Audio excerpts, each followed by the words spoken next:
Истрагите за скандалот со онкологија и пожарот во Тетовската модуларна болница се влечат со месеци, па и со години.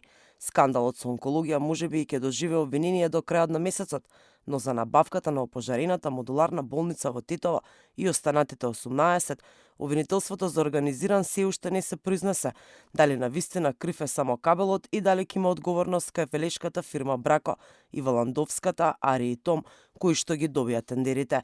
За онкологија истрагата финишира. До крајот на месецов се очекува обвинителството да поднесе обвинение за скандалот на онкологија.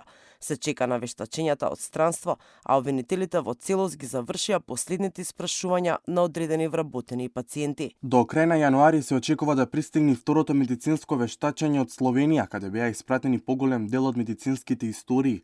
Првиот дел од Србија стигна, а завршено и се деталното економско вештачење за работата на клиниката и последните распити на лица, така што по приемот на ова вештачење за кој е доставен одреден прелиминарен наод, ќе следува јавно обвинителска одлука. За набавката на модуларните болници што беа монтирани за време на ковид пандемијата, обвинителството за организиран цели 3 години води предистрага.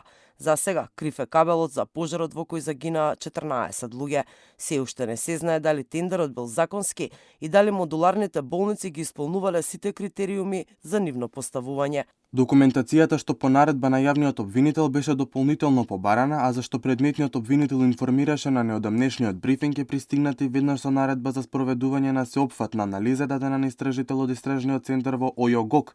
Се очекува истата да биде анализирана во наредниот период, пошто ќе биде донесена јавно обвинителска одлука за понатамошниот тек на постапката. За време на пандемијата беа поставени 19 модуларни болници. Откако се случи трагедијата во Тетово, обвинителството за организиран криминал отвори истрага под допрен глас и од Бирото за јавни набавки и Министерството за труд и социјална политика ја зема се вкупната документација поврзана со изградбата на сите болници.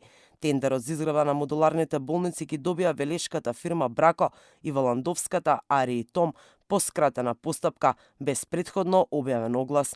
Тие добија ваквата привилегија со цел побрзо да се изградат и таму да се сместат пациенти заразени од COVID-19, со оглед на тоа што сите здравствени капацитети во земјава беа преполни.